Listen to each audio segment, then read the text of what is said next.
Once again, it is so great to see each of you here, and have we not been blessed to be able to have such a wonderful opportunity to worship our God this morning, to be able to enjoy each other's time this afternoon, and to meet once again in our worship of God.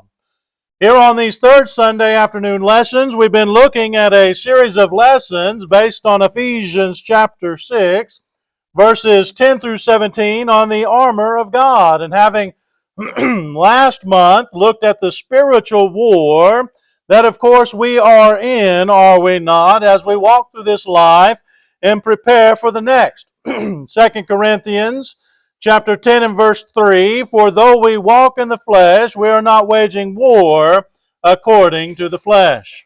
Our war is certainly a spiritual warfare. As children of God and as those striving for righteousness, we strive to live faithfully to God, to deal with those fiery arrows by which Satan throws our way, and the schemes by which he strives to get us to sin. In Ephesians 6, 10 through 17, as we've been looking at, we find this armor of God gives us what we need to deal with the reality of Satan. And as we look at today, in our first piece of the armor, the belt of truth, we see it plays a vital role in that which is God's armor. In Ephesians 6, 10 through 14, let's go ahead and read that now. "Finally, be strong in the Lord and in the strength of His might. Put on the whole armor of God, that you may also be able to stand against the schemes of the devil. For we do not wrestle against flesh and blood, but against the rulers, against the authorities, against the cosmic powers over the present darkness, against the spiritual forces of evil in the heavenly places.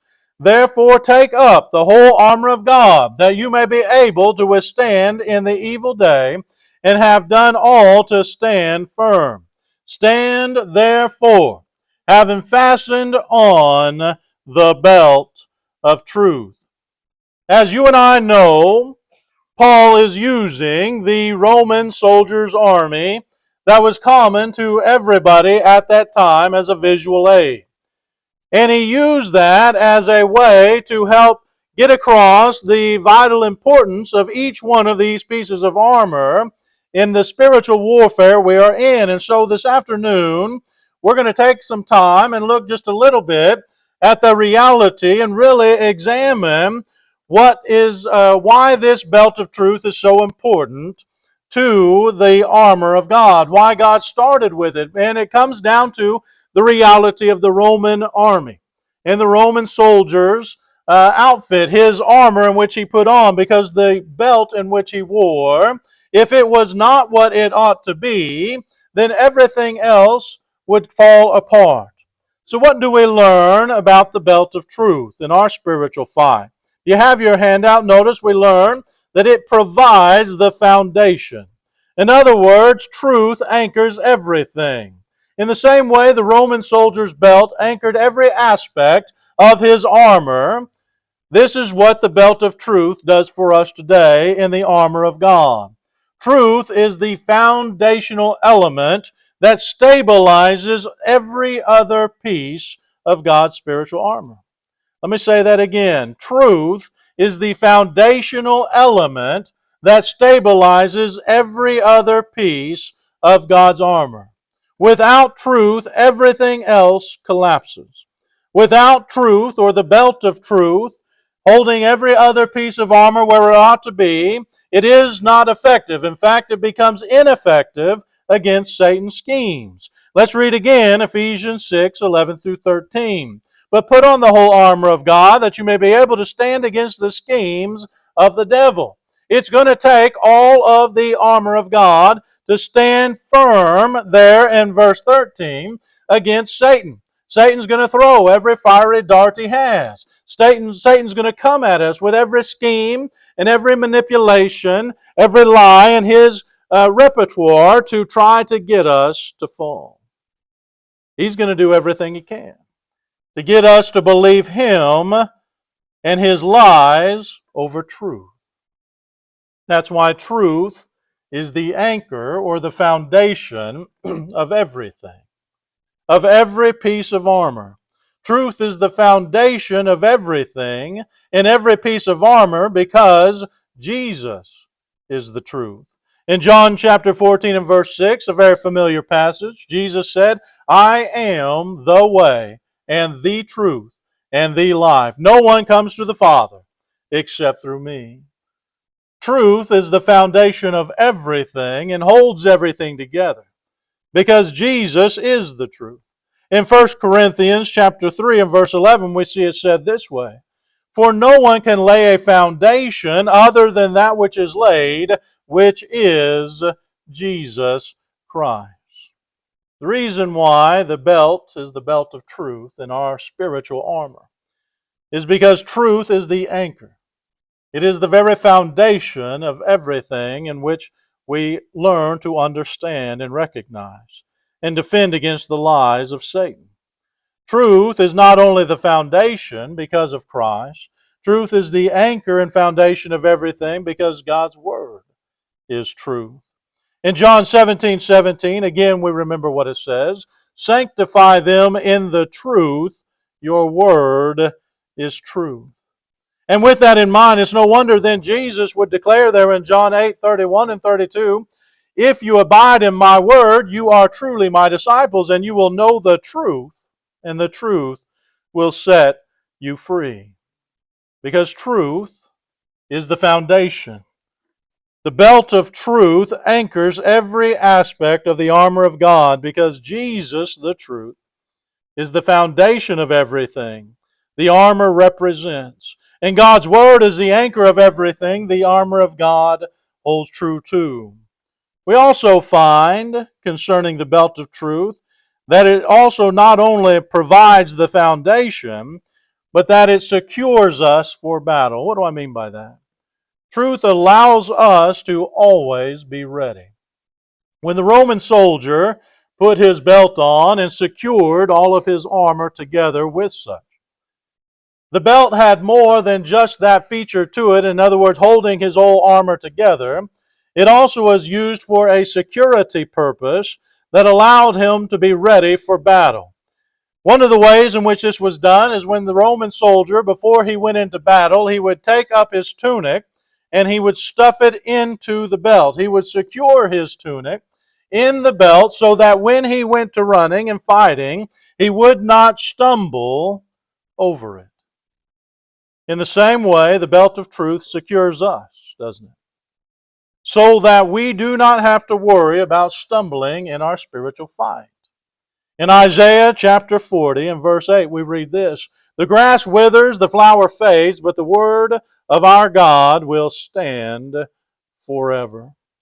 In Matthew 24, verse 35, Jesus said it this way, heaven and earth will pass away, but my words will not pass away. The psalmist in Psalm 119, verse 105, said this, your word is a lamp to my feet and a light to my path. The word that does not fade. The word that is true, as we talked about before. The belt of truth secures us, and it allows us to have security, but because it keeps us from stumbling, doesn't it? It keeps us secure. It lights up our path so that we do not trip. It's no wonder in 1 Corinthians 16:13, be watchful, stand firm in the faith, act like men, be strong. Stand firm with the belt of truth, in other words. Be watchful and ready, and the belt of truth allows for that. Not only was the belt used to secure the tunic and keep one from stumbling and falling, the Roman soldier's belt was also used and allowed for his weapon to be right by his side. It allowed for him to be able to defend himself quickly and go on the offensive if necessary. There is no doubt that Satan is going to attack us. We read that already. Ephesians chapter 6 and verse 11. That's the reason we put on the whole armor of God, to stand against the schemes of the devil. We remember there in 1 Peter 5 and verse 8, be sober-minded, be watchful. Your adversary, the devil, prowls around like a roaring lion seeking someone to devour. There's no doubt that Satan is going to attack us, that he is going to try to get us to fall short of the glory of God. The belt of truth allows us to always have the sword of the Spirit right there and ready. In Matthew chapter 4, we see this most beautifully, I think. Here we have Satan who comes when Jesus is at his physically most vulnerable. And 3 different times, Satan tries to tempt Jesus. And each and every time, Jesus responds with, "It is written." He begins there in chapter 4 and verse 4.